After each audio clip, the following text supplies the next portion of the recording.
할렐루야. 2023년 어떠셨어요? 세상 분위기로 보면 굉장히 막 정말 정신없었던 것 같아요. 전쟁이 안 난다라는 거, 우리는 절대 전쟁이 있을 것 같지 않은 그런 분위기라고 이야기했잖아요. 그런데 2023년은 그냥 전쟁의 위협, 그리고 지금도 전쟁을 보고 있고, 어떤 사람들은 2024년, 2025년이 미국에서 내전이 일어난다 이렇게 얘기합니다. 왜냐면 지금 애리조나에서 그 트럼프가 출마 못하게 법령이 그렇게 나와 있는 상태잖아요. 내전을 일으켰기 때문에 애리조나에서는 인정을 못하고 범죄자로 하게 되면 출마를 못하고 한 주라도 출마가 안 되면 대통령 출마가 안 되는 거죠. 그러면 그쪽에서는 총을 들고 나온다는 거예요. 미국은 다 총을 갖고 있고, 그 내전 일으킬 때도 실제로 그런 일들이 있었고, 그래서 미국 안에서 전쟁이 나고 서로가 총을 들고 나와서 선거 자체에 대한 인정을 못하게 되기 때문에, 그리고 워낙 지금 뭐 바이든하고 트럼프가 엉망이잖아요, 서로가. 그러다 보니 뭐 이런 문제들이 생긴다라는 이야기들을 하면서, 그렇게 되면 중국이 가만히 눈치 보고 있다가 미국에 만약에 내전이 일어나면 제7함대는 아시아로 진출을 못할 것이고, 그럼 중국이 대만을 침공하게 될 것이다. 뭐 이렇게 얘기가 막 전개가 되면서 굉장히 더 2023년보다 훨씬 더 복잡한 이야기들을 하고 있습니다. 인플레이션이 너무 과하고 막 이렇게 경제적으로 어려운 시기가 됐는데도 이제 선거를 치러야 되기 때문에 갑자기 경기가 막 좋아졌다고 막 얘기를 해요. 좋아질 수가 없는 상황인데 좋아졌다고 엄청나게 이야기를 하면서 돈을 이제 더 뿌려야 될 겁니다.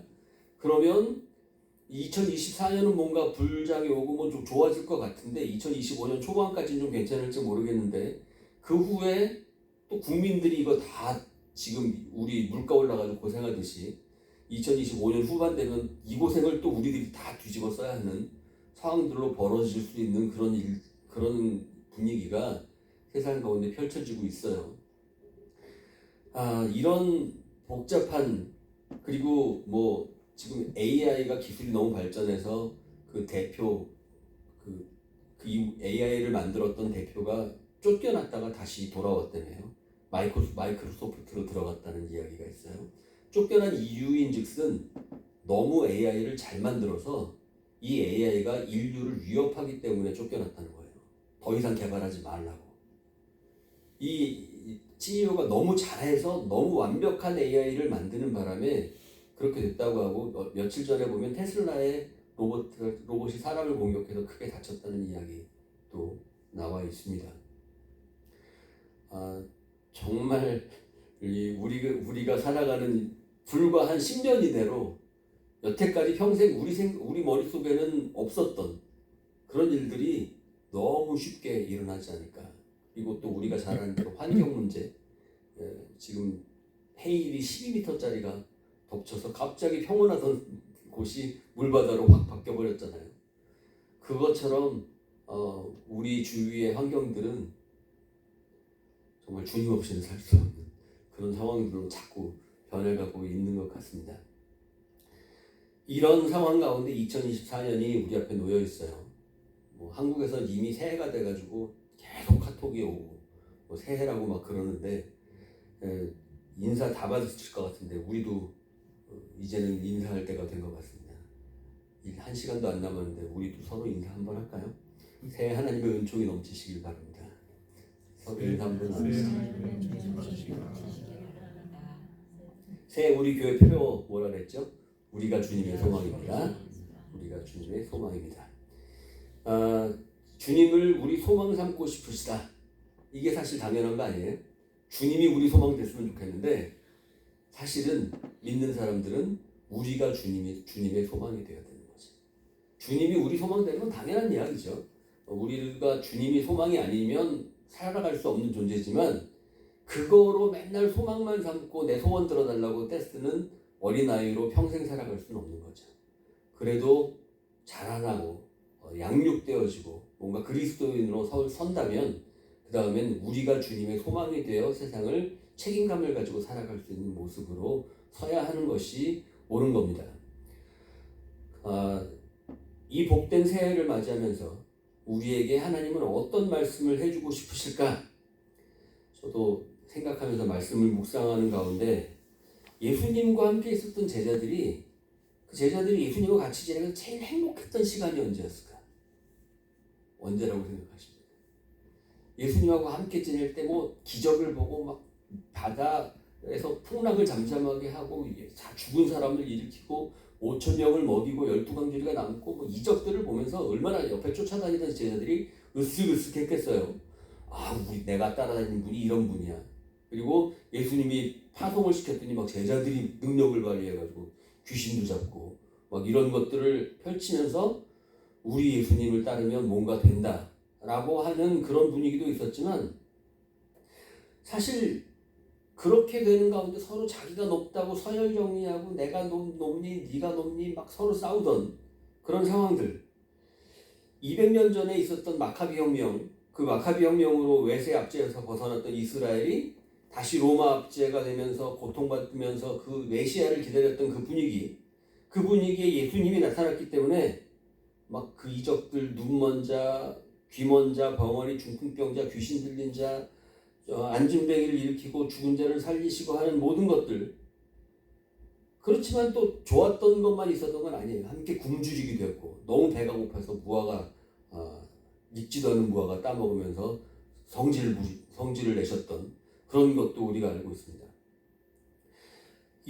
그리고 풍랑을 겪으면서 바다에서 죽는다고 주님 앞에 막 외쳤던 사실 어부들이잖아요.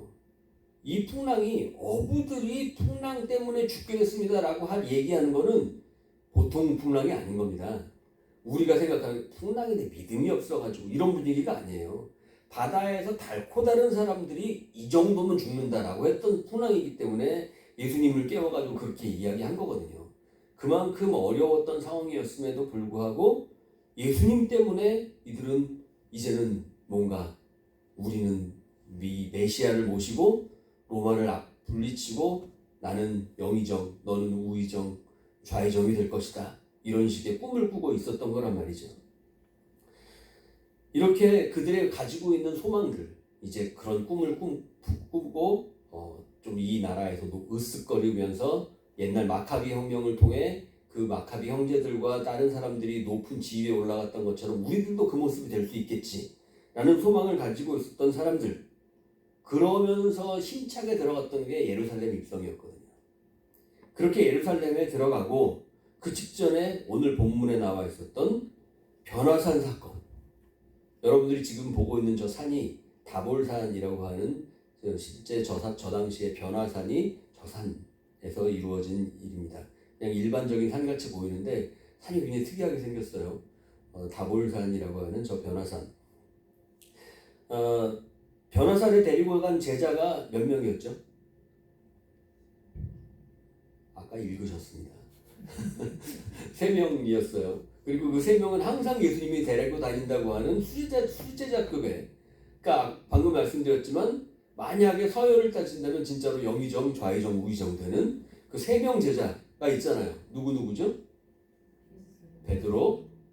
베드로는 자신 있게 하시는데 야고보, 요한. 베드로, 야고보, 요한이 항상 이렇게 나옵니다. 수제자 3명, 예수님이 가는 곳마다 이들이 중심적으로 있었다고 이야기하니까 이 3사람을 수제자라고 부르고, 특히 베드로는 뭐 천국의 열쇠를 받은 수제자로 캐톨릭에서는 초대 교황을 삼잖아요. 그래서 최고의 사람으로 섭니다. 그런데 생각해 보세요. 이 3사람이 수제자면 나머지 9사람은 조금 덜 떨어진 좀 낮은 제자? 수제자면 족제자? 좀 떨어지는 제자일까요? 어떻게 생각하세요? 정말 이 3사람이 수제자면 나머지 9은 예수님이 차별을 두셨을까? 계급을 따로 이렇게 놔두고 너희 셋은 내가 갈 때 항상 따라와. 그리고 너희들은 내가 나중에 올라가면 정말 영의정, 좌의정, 우의정이야. 이러셨을까? 우리가 아는 예수님의 분위기는 아니에요. 그렇죠? 그렇다면 왜 한 계급 아래의 제자들처럼 보여질까? 우리들도 예수님의 제자가 되겠다. 그럼 우리들도 꼭 그런 생각하죠. 이왕이면 저 세 제자 안에 드는 3등 안에 들어서 높은 제자 안에 들어가는 게 우리 항상 경쟁 의식을 갖고 그런 생각을 갖고 있잖아요. 나머지 제자는 그러면 정승이 아니고 육조판서 정도 되는 건가요? 그렇게 계급으로 나눌 수 있는 그런 이야기가 아닐 거란 말이에요. 빌립 바돌롬에 뭐 했는지 좀 아십니까? 바돌롬에 뭐 했는지 기억하세요? 도마는 좀 알죠. 옆구리 찌른 거.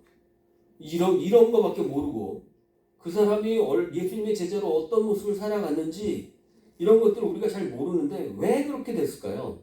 왜 베드로, 야고보, 요한은 그렇게 우리가 잘 알고 성경에 많이 나와 있는데 나머지 9제자는 잘 나오지 않을까요?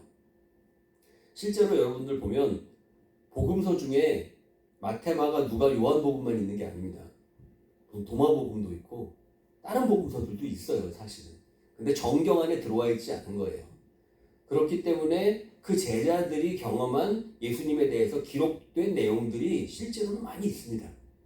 그런데 왜 사복음서 안에서 다루다 보니 사복음서는 어느 복음서가 제일 먼저 만들어졌죠? 마태가 첫 번째니까 마태 아닐까? 이런 생각이 확 올라오지만 제가 말씀 여러 번 드렸습니다.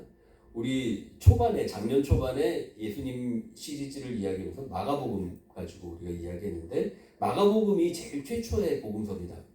그 이유는 제일 짧아요. 제일 내용이 16장밖에 안 되고 제일 심플해요. 그 후에 마태복음, 누가복음, 요한복음 각 제자들이 거기에 마가복음을 중심으로 자신들의 이야기들을 덧붙여서 그 마가복음을 틀을 가지고 중심을 가지고 만든 거예요. 그러니까 마가복음이 중심이 돼서 복음서가 그렇게 형성이 된 겁니다. 근데 마가가 어떤 사람입니까? 바울과 함께 지내다가 바울 마음에 안 들어서 쫓겨났잖아요. 탈락해가지고 쩔쩔매고 있는데 그 사람 마가를 챙겨준 사람이 누구였어요? 실패하고 좌절해 있는 마가를 붙잡아서 다시금 잘 키워낸 사람이 베드로였단 말이에요. 왜냐하면 실패자고 찌질해 받고 예수님 배신해 받고 이랬던 사람이었기 때문에 베드로가 그 마가의 모습을 보고 너무 자기 닮았었는지 베드로가 마가를 품어줬단 말이죠. 그리고 마가는 평생 베드로와 함께 지냅니다. 그러면 마가는 누구를 통해 예수님의 이야기를 들었을까요? 베드로 이야기를 들은 거예요. 그러면 마가가 기록을 할 때 누구 이야기가 나오겠어요? 베드로 이야기가 나오는 겁니다. 그러니까 마가가 기록을 한 내용들은 대부분 베드로를 중심으로 기록이 되어 있고 베드로의 중심일 때 야고보, 요한들이 왜 더 야고보, 요한이 거기 그런데 나오느냐? 베드로는 시몬이라고도 하는데 전에 얘기한 적이 있죠. 바요나 시몬이라고 얘기하잖아요. 바요나가 무슨 뜻이라고 그랬죠? 요즘 같으면 그 이스라엘 공격한 데가 어디예요? 하마스죠. 이런 것처럼 하마스도 정치 집단이잖아요. 바요나가 그런 집단입니다. 요즘으로 말하면 하마스예요. 쉽게 말해서 폭력적인 전쟁, 무장을 해서 로마인들을 죽이고 죽는 그런 아주 과격한 단체가 바요나들입니다. 바요나 시몬이에요, 베드로는. 그리고 바로 이 바요나 시몬처럼 그렇게 성향을 가졌던 사람이 누구냐? 바로 야고보, 요한입니다. 바요나들이 바로 베드로, 야고보, 요한이에요. 그러니까 베드로하고 제일 같이 다녔던 사람들이 누구였어요? 야고보, 요한이죠. 그래서 마가복음에 항상 3명이 등장하는 겁니다. 이 3명의 수제자라고 생각할 게 아니라 그래서 3명이 중심적으로 복음서에 등장하고 있다. 이 오해부터 우리가 좀 정리를 하고 갔으면 좋겠습니다. 그런데 변화산은 왜 3명의 제자만 데리고 갔을까? 이 변화산에서 내려오셔서 곧 예수님은 강도를 잡으러 온 로마 군인들에게 체포를 당하십니다. 예수님을 로마 군인들이 잡으러 왔을 때 그 로마 세금을 거뒀던 마테 그리고 안드레 이런 사람들이 예수님과 같이 있었다면 로마 군인들이 잡을 때 모양새가 좀 이상하지 않나요? 그렇죠? 로마 군인들이 잡으러 왔는데 우리하고 같이 우리를 도와줬던 마테가 있거나 뭐 안드레가 있거나 이러면 예수님 잡기가 그래요. 그런데 예수님을 잡을 때 딱 바요나들이 있는 거야. 그러면 딱이잖아요. 소위 빼박이라고 하잖아요. 그냥 강도들이야. 반란자로 잡아들일 수 있는 거예요. 로마 군인들이 딱 강도 반란자로 잡아들일 수 있는 겁니다. 그래서 이 세 제자들이 그 자리에 있었던 겁니다. 누가복음 9장 54절을 보면 베드로 말고 야고보 요한이 뭐라고 이야기하느냐? 주여 우리가 불을 명하여 하늘로부터 내려 저들을 멸하라 하기를 원하시나이까? 사마리아 사람들을 보고 이렇게 이야기합니다. 아주 과격해요. 불 내려가지고 저것들 쓸어버리죠. 뭐 이런 식의 정치적인 아주 과격한 성향을 가지고 있었던 사람이 바로 야고보 요한이었습니다. 베드로, 야고보, 요한 이들은 정말 과격한 바요나들이었어요. 그렇기 때문에 예수님이 로마의 압제로부터 벗어나게 하는 마카비 같은 메시아가 되기를 원했던 최고로 강성 인물들이 이들이었고 이들이 예수님과 함께 있어야 로마 군인들에게 반란자로 체포를 당하는 그림이 딱 맞아떨어지는 상황이었던 겁니다. 반란을 꿈꾸던 제자들에게 변화산에 데리고 올라가셔서 말씀하시고 싶었던 게 있었던 겁니다. 요 세 명한테 예수님이 꼭 해주고 싶은 말이 있었던 거예요. 새해에 하나님께서 이루실 놀라운 소망들이 이루어지기를 우리 모두가 이제 바라는 바로 그 모습. 우리들도 지금 새해에는 주님이 이렇게 이루어 주셨으면 좋겠다. 이런 소망들을 품고 있는데 그런 어떤 소망을 가지고 있는 것처럼 이 세 제자들도 예수님이 우리의 소망을 이루어 주셔서 이 나라를 로마의 압제로부터 벗어나게 해주시고 모든 문제를 해결해 주셨으면 좋겠다. 라는 소망을 가지고 있는 거예요. 우리가 말씀 카드 오늘 다들 뽑으셨는데 뽑으셔서 이렇게 보내주신 거 보니까 참 신기해요. 어쩌면 그렇게 그 사람한테 맞는 내용들이 딱딱 주어지는지. 한편으로 보면 이거 비판하는 입장도 있어요. 미신 같다고. 미신처럼 만든다고 이야기를 하는데 그런 부분이 없지 않아 있는 건 사실입니다. 그런데 할 때마다 확실한 것은 신기하게 말씀들이 그 뽑은 사람들하고 너무 정확하게 꼭 필요한 말씀들을 주시는 거 보면 너무 기가 막히다는 거죠.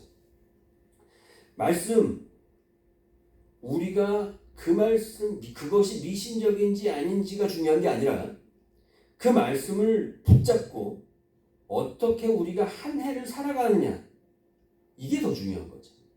그 말씀을 미신적으로 주어졌든 어쨌든 하나님이 주신 걸로 받고 우리가 그 말씀을 가지고 그 말씀대로 1년을 살아가느냐 아니냐는 우리의 삶을 바꿔낸단 말이에요.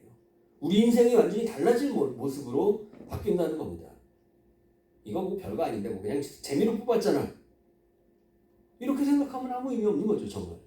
그러나 이 말씀을 붙들고 1년간 내 가슴속에 품고 하나님께서 이렇게 나를 이끌어 가시려고 하신다. 라는 그런 마음을 가지고 살아간다면 이 말씀이 우리의 인생을 변화시키고 우리의 삶을 다르게 만든다는 겁니다. 말씀이라고 하는 것 자체가 우리의 삶의 방향을 정해주고 그 길로 나아갈 힘을 주는 거니까요. 예수님이 변화산에 데리고 간 제자들 3명은 그래서 이제 주님의 말씀을 듣고 이들이 꿈꾸고 소망하는 그 응답을 받았을까요? 그들이 원하는 소원을 이 변화산에서 성취를 했을까요?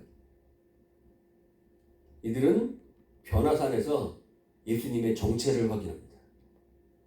그전에는 그냥 우리랑 같은 사람 같고 그냥 좀 랍비 같고 그런 느낌이었잖아요. 그랬는데 드디어 예수님의 진짜 정체를 확인합니다. 이분이 우리가 아는 그런 분 수준이 아니야. 이렇게 확인한 거잖아요. 그러니까 이 세 사람 입장에서는 얼마나 업이 됐겠습니까? 그전에 막 이적 보이고 이럴 때도 으쓱으쓱했는데 여기서 예수님을 보니 그래 이분이네. 로마 덤빌 일이 아니네. 이분이 정말 역사를 일으키면 하늘에 천군천사 12군단도 더 되는 천군천사 불러다가 얘네들 쓸어버릴 수도 있네. 세계 정복을 꿈꿀 수 있네. 뭐 이런 생각을 하는 거잖아요. 타노스의 뭐 그걸 다 갖춘 거가 되는 거잖아요. 이런 정도의 꿈을 꿀 만한 상황이 바로 이 변화산에서 이루어진 겁니다. 새 제자의 가슴 속으로 완전 벅차올라서 정신을 못 차리는 겁니다. 이제 됐다. 이런 분이다. 이런 분이 우리와 함께한다. 거기에 이들이 평생 믿고 있는 구약 성경 자체, 율법서는 모세고 선지서는 엘리야입니다. 성경은 구약 성경은 율법하고 율법서 선지서가 중심이잖아요. 율법과 선지 예언서를 다 예수님 좌우로 두고 있는 겁니다. 이 완벽한 모습을 보고 기가 막힌 거예요. 근데 거기다가 하나님께서 말씀하세요. 내 아들이니 말 잘 들어라. 아유 그럼요. 하나님 아들이 말 잘 들어야죠. 막 쩔쩔매면서 이제 이분을 믿으면 끝나는 거다. 저 화려한 느낌들을 보게 되는 겁니다. 평생 우리들도 이런 경험 한번 하면 흔들리지 않는 믿음 가질만 하지 않겠습니까? 이걸 한번 보면 이거 한 번만 보여주시면 내가 진짜 예수님 잘 믿을 텐데 뭐 이런 얘기들 사람들 많이 합니다. 기가 막힌 경험이죠. 그래서 이들이 했던 말이 있습니다. 말도 안 되는 말, 내가 자기가 무슨 말인지도 모르고 얘기했다라고 하는 말, 초막 셋 지어서 여기 삽시다. 하나는 주님 위에, 하나는 모세를 위해, 하나는 엘리야를 위해 초막 3개 지어가지고 여기서 영원히 삽시다. 이런 얘기합니다. 그러면서 많은 분들이 이게 무슨 개구리 뒷다리 쌈 싸먹는 소리냐고 그렇게 이야기를 하는데 많은 목사님들도 이렇게 얘기합니다. 이게 하도 신기한 걸 봐가지고 정신을 못 차려서 그냥 무슨 말 하는지 모르고 나온 말이라고 이렇게 이야기하는데 마냥 그렇게만 생각할 수 없는 게 이 세 사람들의 성향을 생각해 보세요. 어떤 사람들이었죠? 지금 머릿속에 온통 그 생각밖에 없죠. 이분을 통해서 뭔가 이루어낼 수 있겠구나. 이 생각밖에 없는 이들이 이 모든 것 보고 여기를 우리 본거지로 삼고 여기서 하나님의 역사가 하나님의 나라가 이루어지는 본부로 삼읍시다. 이 이야기를 하는 거예요. 여기서 우리 강도들의 본부를 삼고 여기서 시작해서 로마를 부숴버립시다. 이 얘기가 되는 겁니다. 지금 모든 게 준비됐어요. 하나님이 우리와 함께 하시고 정말 천군천사 동원해서 세계 정복을 할 수 있는 분위기가 형성이 되고 있습니다. 하지만 예수님은 이 변화산을 통해서 세계 정복을 꿈꾸신 게 아니라 여기서 이제 내려가셔서 십자가를 지러 가신 겁니다. 완전히 다른 길을 생각하고 있었던 겁니다. 끝없이 죄로 가득한 인간들의 그 허물들을 해결하시기 위해서 십자가를 지셔야만 하는 하나님의 뜻이 이루어지기 위해 이 멋진 변화산의 영광 그것을 내려놓고 계십니다. 예수님의 영광은 사실 변화산에서 나오는 영광 정도가 아닙니다. 알파와 오메가로 처음부터 끝까지 말할 수 없는 영광으로 우리가 영광 이야기 안 해도 이미 영광스러운 분이시고 그걸로 충만하신 분이 우리 예수님이셨습니다. 그런데 그 놀라운 영광을 우리들 구원을 위해 모두 내팽개치셨습니다. 그리고 겟세마네에서 그 모든 끔찍한 고통을 모두 아시면서 간절히 기도하셨지만 하나님께서는 그 기도에 응답하지 않으셨습니다. 만약 하나님께서 예수님의 기도에 너무 안타까워서 내 아들 저 모든 걸 어떻게 겪을까? 안 돼. 내가 품어줄게. 그리고 하나님이 예수님의 기도에 응답하셨다면 어쩌면 우리는 지금 하나님의 은혜 밖에 있을지도 모릅니다. 우리가 지금 하나님의 은혜 안에 있을 수 있는 것은 오직 예수님의 기도에 대한 응답을 거부하신 하나님의 은혜 때문에 우리가 하나님의 은혜를 받게 됩니다. 그것이 예수님의 기도에 거부하신 하나님의 사랑. 이게 어폐가 있는 것 같지만 그러나 그 사랑하는 아들 예수님의 간절한 기도에 응답하지 않으시는 것이 하나님의 끔찍하신 사랑이었고 그것으로 우리는 구원의 길로 들어올 수 있었던 겁니다. 변화산에서의 제자들의 소원은 이 멋진 곳을 중심으로 초막을 짓고 하나님 나라의 번거지를 세우자라는 거였습니다. 물론 그들이 말하는 하나님의 나라는 로마를 무찌르는 이스라엘의 강도들, 바요나들의 번거지를 말하는 것이었습니다. 신년을 맞이하면서 우리는 수많은 기도 제목들을 가지고 교회로 모입니다. 많은 교회들, 수많은 사람들은 자신들의 기도 제목 앞에 하나님을 굴복시키고 싶어합니다. 하나님, 내 기도 제목 다 응답해 주시기를 간구합니다. 그리고 이 기도가 응답되어지지 않을 때 내가 기도했는데 왜 안 들어주시냐고, 들어주신다고 하지 않았냐고, 그러면서 원치 않는 일이 발생할 때는 막 때로는 어찌할지 모르는 막막한 일들이 발생할 때는 하나님을 정말 원망하고 불평하기도 합니다. 하지만 이 응답에 대한 거부가, 우리가 지금 기도 제목을 품고 소망하고 있는 이 응답, 기도에 대한 응답에 혹시 거부되어지는 것이 우리 하나님이 우리 기도를 들으셨는데 거부하는 것이라면, 우리 기도를 안 들어주시고 외면하시는 게 아니라 우리 기도를 받아주시고 들어오셨는데 거부하는 것이라면, 이것이 우리에게 가장 큰 선물의 응답이고 가장 큰 축복의 응답입니다. 예수님은 변화산에서의 놀라운 영광이 아니라 겟세마네의 핏방울이 땀방울이 되는 응답, 그리고 십자가의 길이 응답의 결과였습니다. 결국 그렇지만 이것이 천하보다 사랑하시는 우리 생명을 위해 구원으로 이끄시는 진짜 영광이었다는 겁니다. 유다가 예수님을 팔 때의 장면을 요한복음 13장은 이렇게 기록합니다. 그가 나간 후에 예수께서 이르시되, 유다가 예수님을 팔려고 나간 장면, 바로 그 얘기입니다. 팔려고 나갈 때 그가 나간 후에 예수께서 이르시되, 지금 인자가 영광을 받았고 하나님도 인자로 말미암아 영광을 받으셨도다. 예수님의 고난으로 향하시는 이 순종이 인자에게도 하나님에게도 영광이었다라고 분명히 말하고 있습니다. 하나님이 영광 받으시는 것이 그냥 우리가 영광 좋은 일만 생겨서 계속 찬양만 받으시라고 했을 때 영광이 아니라, 예수님이 십자가를 향해 나아가는 그 사역으로 인해 예수님도 영광이요 하나님도 영광을 받으셨다라고 이야기하는 겁니다. 하나님이 허락하시는 영광이 우리에게도 지금 당장 우리가 원하지 않는 방법으로 진행이 될지라도, 우리가 하나님을 바라보고 있는 것이 맞고 주님이 우리 손을 붙잡고 있는 것이 맞다면, 그리고 하나님을 굴복시키는 것이 아니라 우리가 하나님 앞에 굴복되고 있는 모습이라면, 이것은 변화산의 영광 가운데서 하나님의 뜻을 이루는 복된 영광이 될 것입니다. 2024년 우리 소리엘 성도들에게 이 놀라운 영광이 충만하기를 주님의 이름으로 축원합니다.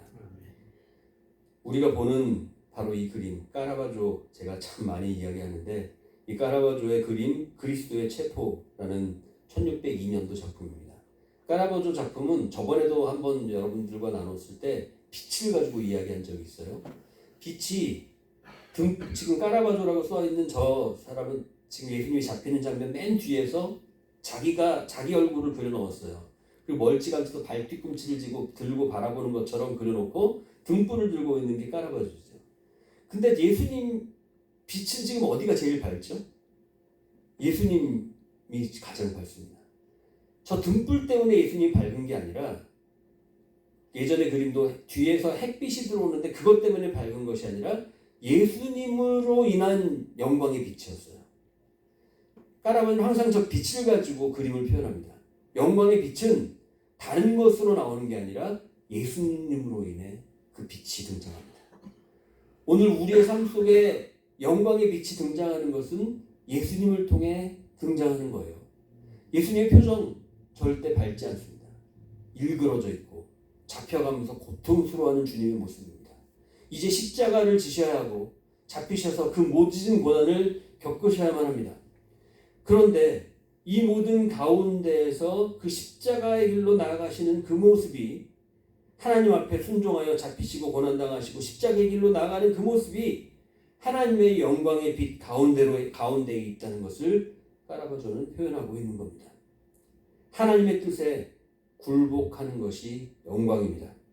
우리 상황과 우리의 모습이 어떠한 상황으로 흘러가든지 하나님의 뜻에 굴복하고 있는 한 우리는 하나님의 영광 가운데 있는 겁니다. 제자들은 여기가 좋사오니 라고 하면서 감격하면서 변화산에서 초막을 짓자고 했지만 곧 그들은 현타가 와서 산 아래로 내려와야만 했습니다. 이 그림은 라파엘로가 그린 아주 유명한 주님의 거룩한 변모라는 그림입니다. 변화산에서 놀라운 영광의 빛으로 아래 보면 제자들은 놀라서 이제 쓰러져 있고 자빠져 있죠.